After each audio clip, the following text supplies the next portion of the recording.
Assalamualaikum warahmatullahi taala wabarakatuh. Perkenalkan, saya Tanti Rahmawati dari SMA Negeri 1 Cihurbeti, izin menanggapi pada mosi kedua, yaitu Dewan ini percaya bahwa orang tua dari anak yang berbakat dalam bidang seni memiliki kewajiban untuk memaksimalkan potensi anaknya. Sebelum itu, saya akan mengulas sedikit terlebih dahulu mengenai pengertian apa sih minat dan bakat itu. Jadi, minat menjadi pintu terbesar untuk menstimulasi perkembangan si kecil. Melalui berbagai hal yang mereka sukai, anak-anak bisa melakukan sesuatu dengan senang dan dalam jangka waktu yang panjang. Metode belajar pun dapat dilakukan dengan menggunakan minat anak sebagai pintu masuknya. Kualitas dan hasil belajar pun akan luar biasa karena anak menyukai kegiatannya. Namun, orang tua seringkali bingung mengenali minat dan bakat yang ada pada diri anak. Apa bedanya minat dengan bakat? Jangan sampai orang tua salah mengartikan minat dan bakat. Secara sederhana, minat bisa diartikan sebagai ketertarikan pada suatu hal, sedangkan bakat adalah keahlian dan kemampuan untuk menghasilkan sesuatu. Bakat juga sering didefinisikan sebagai kapasitas belajar yang lebih unggul, yang membuat anak-anak lebih cepat belajar sesuatu daripada anak yang lain. Namun, di dalam realita kehidupan, seseorang yang telah mempunyai kemampuan maupun bakat tidak dapat dijadikan sebagai patokan untuk mencapai kesuksesan. Salah satunya adalah bakat di bidang seni. Kemudian menanggapi pada mosi, jelas itu tidaklah benar, karena potensi tidak hanya di bidang seni, tetapi dalam berbagai hal. Namun, seseorang yang memiliki kemampuan di bidang seni tidak bisa disebut bakat. Seseorang bisa jadi seniman karena mereka rajin berlatih dan tentu dengan waktu yang sangat efektif. Tapi jika daya tangkap seseorang memang kurang tanggap terhadap topik yang diminati, maka orang tersebut membutuhkan waktu yang lebih lama dari orang yang memiliki daya tangkap lebih baik. Dalam dunia kehidupan, kita membutuhkan pasokan untuk bisa bertahan hidup. Salah satunya adalah uang. Untuk mendapatkan uang tentunya kita harus bekerja. Meskipun lapangan pekerjaan di bidang kesenian itu saat ini sangat sedang booming dan sangat dibutuhkan, namun sejatinya kita tidak bisa bergantung pada hal tersebut. Sejatinya, ketenaran pada seni itu bergantung pada zaman.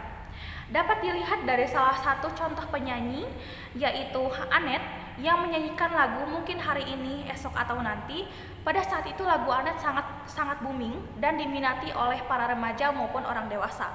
Kemudian beralih kepada lagu Leodra, yaitu yang berjudul Pesan Terakhir.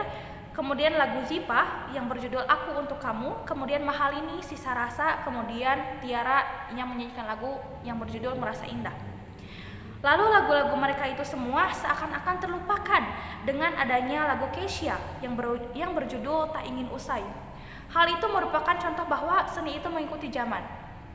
Jadi kita tidak bisa terpatok kepada sesuatu kemampuan atau suatu bidang, yang jelas bidang tersebut itu sewaktu-waktu bisa berubah kapan saja, sehingga kita tidak bisa menggantungkan hal tersebut.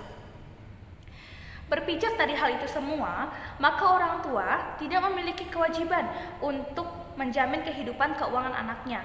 Karena dalam konteks ini, tentu seorang anak harus bisa memenuhi kebutuhan hidupnya sendiri, terkecuali ketika dia masih berstatus pelajar. Tetapi, dalam konteks di sini lebih cenderung dibahas ketika kita setelah lulus SMA atau lulus kuliah, yang tentunya biaya hidup kita ini sangat ditanggung oleh diri kita sendiri. Terlepas dari itu semua, kita sebagai pelajar tidak difokuskan untuk mengejar karir, utamanya di bidang seni, tetapi kita juga mempunyai kewajiban moral untuk mengembangkan bangsa atau bumi. Karena kita juga sebagai generasi penerus bangsa. Salah satu upaya yang dapat kita lakukan adalah kita turut ikut serta dalam kegiatan reboisasi dan beberapa kegiatan-kegiatan yang dapat membantu memperbaiki permasalahan-permasalahan yang terjadi di bumi kita ini. Dalam fakta sendiri, Indonesia memerlukan kurang lebih 1 juta pohon per harinya yang harus ditanam untuk mengembalikan lapisan ozon yang telah tipis.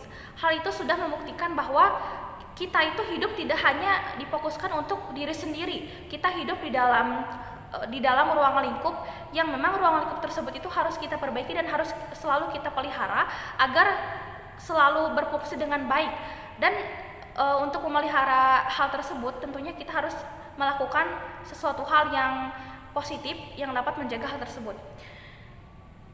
Berdasarkan beberapa pernyataan di atas, dapat disimpulkan bahwa seseorang yang mempunyai bakat tidak bisa menjadikan sebagai patokan hidup, terutama dalam mencari pekerjaan atau menghasilkan uang. Karena sejatinya kita hidup, kita sekolah, kemudian kita bekerja itu untuk mencari uang dan untuk memenuhi kebutuhan hidup kita.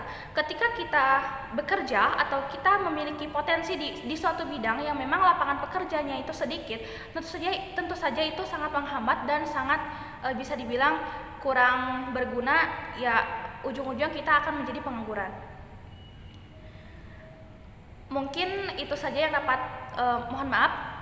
Demikian argumen yang dapat saya sampaikan, dengan harapan semoga Dewan Juri paham terhadap argumen yang telah saya sampaikan. Demikian, wassalamualaikum warahmatullahi wabarakatuh.